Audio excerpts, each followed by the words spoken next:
हे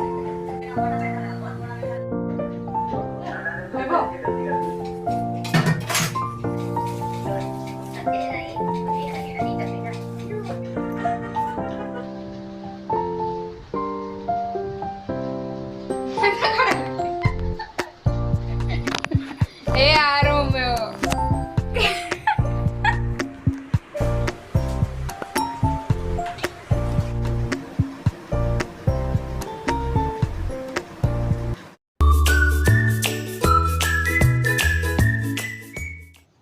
hello everyone, good morning. कसे आहात तुम्ही? आशा करते तुम्ही सगळे सुखी आणि स्वस्त असाल. मी दीपाली तुमचं पुन्हा एकदा मनापासून स्वागत करते माझ्या नवीन एका छानशा ब्लॉगमध्ये. तर फ्रेंड्स, हा ब्लॉग ना आजचाच आहे, कारण की जुना कुठलाच व्हिडिओ नव्हता माझ्याकडे, त्यामुळं आजच शूट केला आहे आणि प्रयत्न करेन की आजच त्याला एडिटिंग वगैरे करून व्हॉइस ओव्हर वगैरे करून आजच अपलोड करेन. भलं थोडासा उशीर होईल, पण आजच अपलोड करण्याचा प्रयत्न करेन. कारण की एक एक दिवस गॅप हे ठेवायचं म्हटलं ना तर मला पण चांगलं वाटत नाही. पण ना रोजच्या रोज व्हिडिओ अपलोड करायचं म्हटलं की म्हणजे खूप कठीण जातं ते, कारण की घरातली कामं वगैरे भरपूर असतात आणि त्यामध्ये अजून व्हिडिओ शूट करायचा, एडिटिंग करायची, म्हणजे भरपूर हे होतं. त्यामुळं ना मग एक एक दिवस गॅप करून मी व्हिडिओ अपलोड करत असते. पण आजपासून म्हणलं की रोजच्या रोज एक व्हिडिओ टाकण्याचा प्रयत्न करावा. तर होता होईल तेवढं मी प्रयत्न करत असते, बाकी जसं असेल तसं. तर आता इथे ना सकाळच्या वाजलेले आहेत 7 आणि ना इथे वैभवदादासाठी नाश्ता बनवायची तयारी आहे. तर नाश्त्याला ना आज त्याला पराठे खायचे होते. तर मी त्याला ना रात्रीच बटाटे वगैरे आणून ठेवायला सांगितले. ते बटाटे, मिरची, कोथिंबीर, कढीपत्ता वगैरे सगळं आणून ठेवलं होतं त्यांनी. पण ना बटाटे 1 किलो आणले, पण त्यातले अर्धा किलो बटाटे तर खराब निघाले. ते मी बाजूला काढून ठेवलेत आणि जेवढे चांगले चांगले होते तेवढे मी इथे उकडायला ठेवले होते. आणि एखादा बटाटा खराब निघाला ना तर ते फेकून देता येते कसं तरी. पण एक किलो मागवले होते आणि अर्धा किलो बटाटे त्यात खराब निघाले. त्यामुळं ना मग ते बटाटे वापस देण्यासाठी मी ठेवलेले आहेत पिशवीमध्ये. आणि आता ह्या बटाट्यांचे पराठे बनवणार आहे. तर बटाटे उकडून ठेवलेले आहेत आणि त्यांना ना मी पाण्याच्या बाहेर काढून ठेवले ताटामध्ये. आणि आता इथे पराठे बनवण्यासाठी पीठ तयार करत आहे. तर गव्हाचं पीठ जेवढं पाहिजे होतं तेवढं घेतलं, म्हणजे अगोदर जास्ती घेतलं होतं कारण आता संपलं, इथून पुढं गव्हाचं पीठ संपलं. आता रॅशन भरल्याच्या नंतरच दळून आणता येईल. तर जेवढं होतं तेवढं घेतलं होतं चाळून आणि जेवढं नको पाहिजे तेवढं मी ना त्या डब्यामध्ये एका भरून ठेवलं. आणि आता पराठे जेवढे आहे बनवायचे आहेत तेवढंच पीठ घेतलं मोजून आणि त्यानंतर त्याच्यामध्ये ना थोडंसं गोड तेल टाकलं, थोडंसं ओवा टाकला, असं हाताने चोळून ओवा टाकला. ओव्याने ना खूप चांगली टेस्ट येते. पराठे पराठे म्हणा किंवा कचोरी म्हणा, काही बनवायचं असेल ना, ओवा टाकला ना खूप छान टेस्ट येते. तर ओवा टाकला आणि त्यानंतर चवीपुरतं मीठ वगैरे टाकलं आणि पीठ अगोदर ना ते तेलामध्ये चोळून घेतलं. त्यानंतर थोडं थोडं पाणी टाकून पीठ मळून घेतलं आणि आता पीठ रेस्ट करायला ठेवलेलं आहे. आणि तोपर्यंत तिथे मी हे जे उकडलेले बटाटे आहेत तोपर्यंत थंड पण झाले होते ना बटाटे. आणि मी ना कधी पण बटाटे उकडले ना तर त्याला पाण्यामध्ये टाकून वगैरे त्याची साल नाही काढत. तर ते ना थंड झाले ना बटाटे तर आपोआप त्याची साल जी आहे ती निघते. आणि आता इथे पटापट मी साल काढून घेते. तोपर्यंत वैभवदादाचा ब्रश वगैरे झाला होता, त्याला पटकन आंघोळीला पाणी उतरवून देते, म्हणजे त्याची आंघोळ वगैरे होईपर्यंत इथे नाश्ता तयार करायचं म्हणजे काम असेल माझं. आणि अधूनमधून असं असतात कामं, कोणाला चहा पाहिजे असतो, कोणाला काय पाणी पाहिजे असतं, म्हणजे सकाळी साहेबांना डब्बा वगैरे बनवून द्यायचा असेल ना त्या टायमाला पण घाईघाईमध्ये काही ना काहीतरी असतंच. हे कुठं आहे माझं, ते कुठं आहे माझं, रुमाल कुठं आहे, हे असं चालू असतं. त्यामुळे चहा दे, पाणी दे, हे पण चालू असतं. म्हणजे स्वयंपाक करत करत असं घाई गडबडीनं आपल्याला इकडे तिकडे पण लक्ष द्यावंच लागतं. तर ना सकाळी साहेबांना डबा वगैरे बनवून दिला होता. तर डब्याला ना भाकरी आणि भाजी वगैरे बनवून दिली होती. आणि वैभवदादाने तर रात्रीच सांगितलं होतं की त्याला पराठे खायचे आहेत म्हणून. त्यामुळं मग म्हणलं की आता पराठे बनवायचं मला थोडंसं पीठ वेगळ्या पद्धतीने हे करावं लागतं ना, ओवा वगैरे टाकून. त्यामुळं ना मग मी साहेबांना भाकरी आणि भाजी बनवून दिली. आणि त्यानंतर आता इथे बटाटे पण आता सोलून झालेले आहेत. तर आता पटकन ना कांदे, टोमॅटो वगैरे कट करून घेते. म्हणजे नेहमी जसे मी पराठे बनवते ना तसे नाही बनवणार. तर कधी कधी ना थोडंसं वेगळे पराठे पण खायला हे वाटतं. ते नेहमी अन्नताईच्या आवडीची भाजी जी असते त्याचे पराठे मी बनवत असते, कारण की तिला जास्त आवडते ती भाजी. त्यामुळं ना ते नाही का वडापावची भाजी असते, तर तशी भाजी बनवून त्याचे पराठे बनवत असते. पण आता ना म्हणलं की थोडंसं वेगळं बनवावं. तर आता इथे बटाट्याची साल काढून ठेवलेली आहे आणि त्यानंतर इथे ना कांदा बारीक कट करून घेणार आहे. म्हणजे मीडियमपेक्षा थोडासा मोठा कांदा होता आणि त्याला ना एकदम बारीक असं कट करून घेणार आहे. कारण की कांदा मोठा मोठा ठेवला ना तर मग पराठे फाटायची म्हणजे शक्यता असते. त्यामुळं ना एकदम बारीक बारीक कांदा कट करून घेतला. त्यानंतर कोथिंबीर वगैरे असली ना तर चांगलं वाटतं पराठ्यामध्ये. तर अर्धी कोथिंबीर ना चटणी बनवण्यासाठी ठेवली आहे. अन्नूताई ना आज ग्रीनवाली चटणी बनवणार आहे पराठ्यासोबत खाण्यासाठी. त्यासाठी कोथिंबीर ठेवली आणि थोडीशी कोथिंबीर इथे ह्या सारणमध्ये टाकण्यासाठी घेतली. तर इथे ना अन्नूताईचं पण चालू आहे प्रोसिजर. तिचं ती ग्रीनवाली चटणी ना खूप टेस्टी बनवते ती ग्रीनवाली चटणी. तर मग आता वैभवदादाने बोलला तिला की चटणी पण बनव, कारण कॅचअप वगैरे ना आता कॅचअप वगैरे पण संपलं आहे आणि आता मी आणणार पण नाही कॅचअप, कारण ते भरपूर व्हिडिओमध्ये वगैरे बघितलेलं आहे मी की कॅचअप कशा पद्धतीने बनवतात. ते ड्रममध्ये भरून वगैरे ते कॅचअप ठेवलेलं असतं ते बघितलं. त्यामुळं ना कॅचअप आणण्याचं मनच केलं नाही आता आणि आणणार पण नाही आता.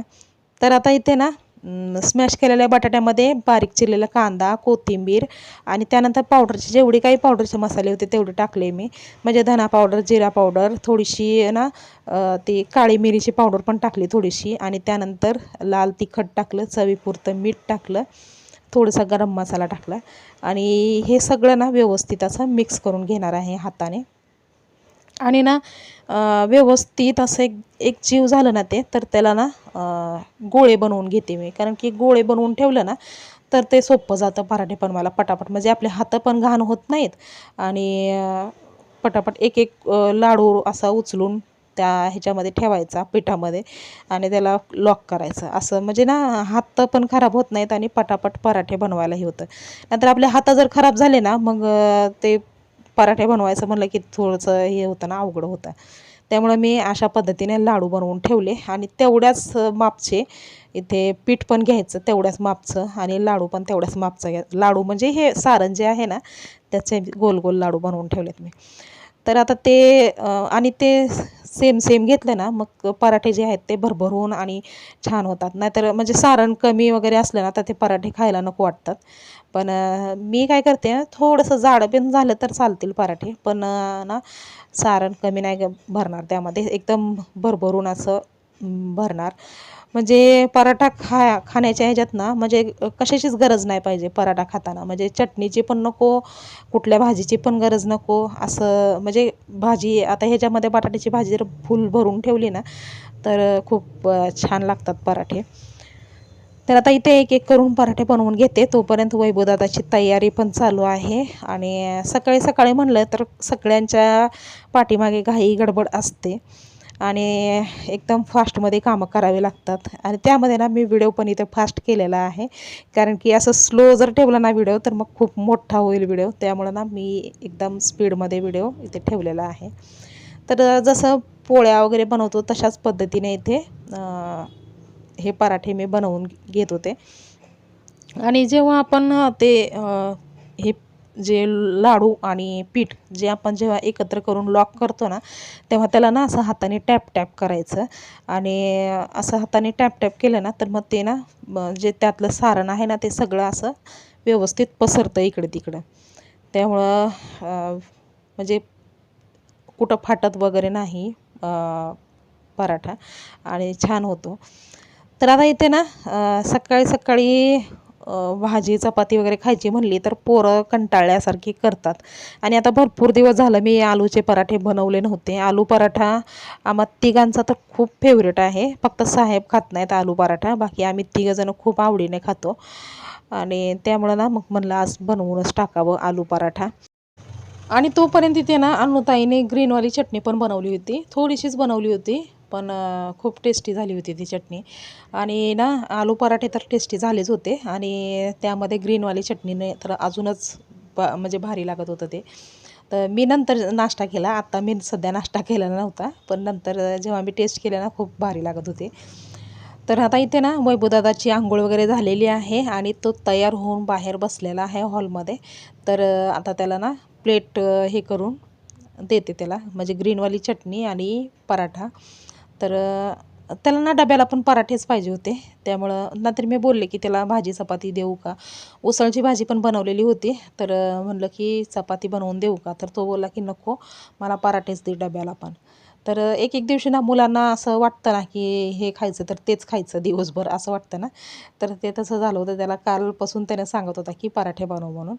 तर आता डब्याला पण त्याचे पराठे दिले पॅक करून आणि त्याला नाश्ता पण दिला इथे वेळेवरती. आणि एका हाऊसवाईफची ना ही खूप मोठी जबाबदारी असते की जे कामाला जाणारे असतात, जे शाळेमध्ये वगैरे जाणारी मुलं जे असतात, त्यांना वेळेवरती डब्बा त्यांच्या म्हणजे वेळेच्या आत डब्बा तयार करून द्यायचा, त्यांचा नाश्त्याची व्यवस्था करायची.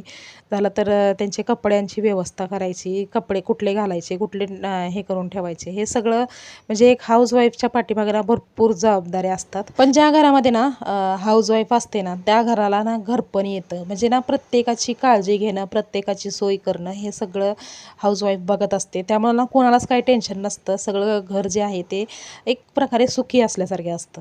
पण आता म्हणजे कधी कधी ना नाईलाज असतो, कामाची गरज असते, पैशाची, फायनान्शियली सपोर्ट करण्यासाठी बाहेर जावं लागतं बाईला. आणि तेव्हा मग ना ते एकदम जास्ती लोड येतं. कामं बघा, झालं तर ऑफिसची पण कामं बघा, हे मला ना खूप जास्ती लोड येतं. त्यामुळं ना म्हणजे एका माणसावर जर जास्ती प्रेशर असेल ना, तर मग ते नाही होऊ शकत हँडल व्यवस्थित, आणि घराला घर पण राहत नाही. म्हणजे मी अगोदर ना जॉब करत होते तेव्हा मग माझा अनुभव आणि आत्ता मी जेव्हा घरात असते तेव्हाचा अनुभव, म्हणजे ह्याच्यातूनच मी जे काही आम्हाला अनुभव भेटले ते मी तुम्हाला सांगत आहे. तर ना आता मी कसं घरी राहून मी माझ्या मुलांची, माझ्या मिस्टरांची सगळी व्यवस्था करत असते. पण जेव्हा मी कामाला जात होते ना, तेव्हा खूप चिडचिड व्हायची आणि घरातलं पण काम, बाहेरचं पण काम म्हणलं तर ना खूप ताण पडायचा आणि व्यवस्था पण होत नव्हती सगळ्यांची. किती करणार करून करून माणूस, त्यामुळं ना होत नव्हतं व्यवस्था. तर असं असतं. बाकी हाऊसवाईफचं ना काम जे आहे ते कसं असतं, हात बसेना आणि काम दिसेना असं असतं.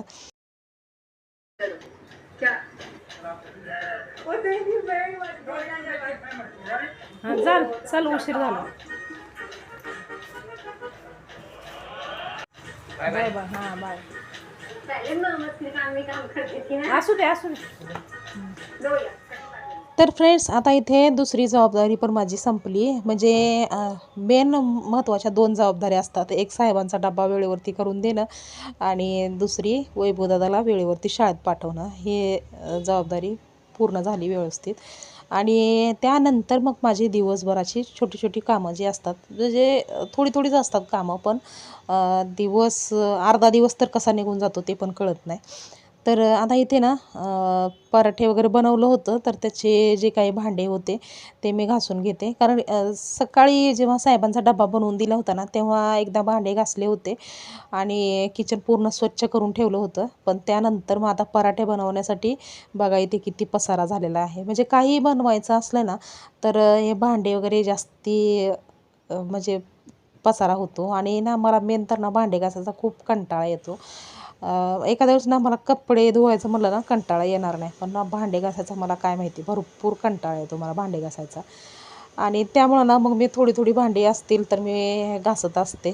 पण आता इथे हे कुकर वगैरे असल्यामुळं ना जास्तीच पसारा दिसत होता, त्यामुळं पटकन आता स्वच्छ करून घेतलं किचन. आणि त्यानंतर आता हे वेळ आहे 9:30ची. आणि आता इथे ना जवळजवळ माझी सगळी कामं झालेली आहेत. तर लादी वगैरे पुसून झालं ना, तर मग एक सगळी कामं झाल्यासारखं वाटतं. तर लादी वगैरे पुसून झाली, बाल्कन्या वगैरे धुवून झाल्या आणि मोप जी आहे ती मी सुकायला इकडे ठेवलेलं आहे बाल्कनीमध्ये. आणि पूर्ण घर ना स्वच्छ स्वच्छ झालं ना, तर एकदम छान वाटतं. तर हे बघा किचन पण एकदम क्लीन आहे आणि जास्ती पसारा वगैरे नाही किचनवरती पण. आणि इथे ना बघा हे बटाटे जे आहेत ना, हे एवढे बटाटे जे आहेत ते खराब निघाले. म्हणजे 1 किलो आणले होते, त्यातले अर्धा किलो तर बटाटे खराब निघाले. तर आता हे रिटर्न करून दुसरे बटाटे आणायचे आहेत. आणि भाजीवाला ओळखीचा आहे, त्यामुळं तो लगेच देईल तर बटाटे रिटर्न करून. पण आता वैभवदादा शाळेतून जेव्हा येईल ना, तेव्हा तो आणेल बटाटे. आणि ते ना मी कपडे धुवून दिले अनुताईला आणि ती सुकायला घालत होती. तर बेडशीट वगैरे धुतलं आहे, काल चेंज केलं होतं तर ते बेडशीट धुतलं आहे. आणि घर पूर्ण स्वच्छ झालं आहे. पण इथे बघा सुकलेले कपड्यांचा ढीग लागलेला आहे, रोजचंच आहे हे काम.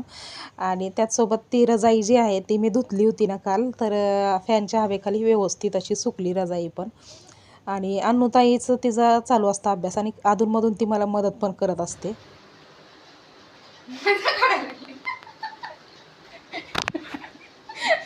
मी म्हणलं स्वतःचा बनवायला व्हिडिओ.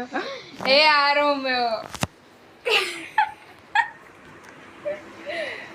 आणि आता कपडे धुतल्याच्या नंतर मला हे पूर्ण भिंती वगैरे घासून काढायचे आहेत. मी काही येडी आहे का स्वतःचा बनवायला? अनुताई काम करते मी दाखवते.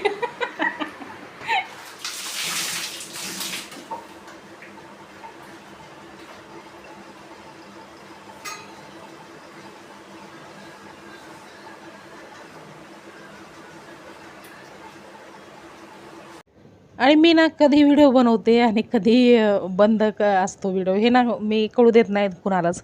त्यामुळे ना सगळेजण हे करतात की अरे सांगत तरी जा व्हिडिओ बनवते म्हणून, असं सांगत तरी जा असं म्हणतात सगळेजण. पण मी न सांगताच बनवत असते व्हिडिओ. तर अन्नूताई थोडंसं अनकम्फर्टेबल होती व्हिडिओमध्ये, पण थोडीशी क्लिप घेतली तिची पण. तर आता इथे ना अन्नूताई बाहेर कपडे सुकायला घालते, तोपर्यंत मी हे ना भिंती वगैरे घासून घेते, कारण भरपूर दिवस झाले होते भिंती घासल्या नव्हत्या, त्यामुळं घासून घेते. आणि हे काम ना रोजच्या दिवसानं पुढे पुढे जात होतं, त्यामुळं मग म्हणलं आजच करून घ्यावं. आता आंघोळ वगैरे तर झालेली आहे माझी, पण म्हणलं की घासून घ्यावं भिंती वगैरे. आणि ना इथं आमच्या इथे ना ते बोरचं पाणी येतं ना, त्यामुळं ते गढूळ पाणी असल्यासारखं असतं. आणि त्यामुळं ना रोजच्या रोज सगळं व्यवस्थित घासून वगैरे हे केलं ना बाथरूम वगैरे, तर ते राहतात. आणि मी ना ह्या बाथरूमचं ना म्हणजे आंघोळीचं जे बाथरूम आहे त्याचं ना फ्लोअर वगैरे घासत असते, पण हे वरची जी साईड आहे ना भिंतीची ते ना घासायला म्हणजे रोजचं होत नाही मला, त्यामुळं ते राहून जातं. बाकी फ्लोअर तर मी रोजच्या रोज घासून काढत असते, म्हणजे काथ्याने घासते तेव्हा ते गाळ जातो निघून. नाहीतर असं नुसतं वायपरनी किंवा खराट्याने म्हणलं ना तर ते गाळ निघून जात नाही. बोरच्या पाण्याचं ना खूप टेन्शन असतं खरंच. ज्यांच्या घरी बोरचं पाणी असेल ना त्यांनाच कळत असेल. आम्ही अगोदर नवी मुंबईमध्ये होतो ना तेव्हा तिकडे बोरचं पाणी नव्हतं, तर तिकडे ना म्हणजे स्वच्छ राहायचं. पण इथं ना एक दिवस जर बाथरूम नाही घासले ना तर मग एकदम असं गाळ तयार होतो सगळीकडे. आणि खूप म्हणजे हे वाटतं की कधी घासले, किती दिवसापूर्वी घासले असं वाटतंय स्वतःलाच. त्यामुळे इथे फ्लोअर तर मी रोजच्या रोज घासत असते आणि नळ वगैरे तर मी रोजच्या रोजच घासत असते.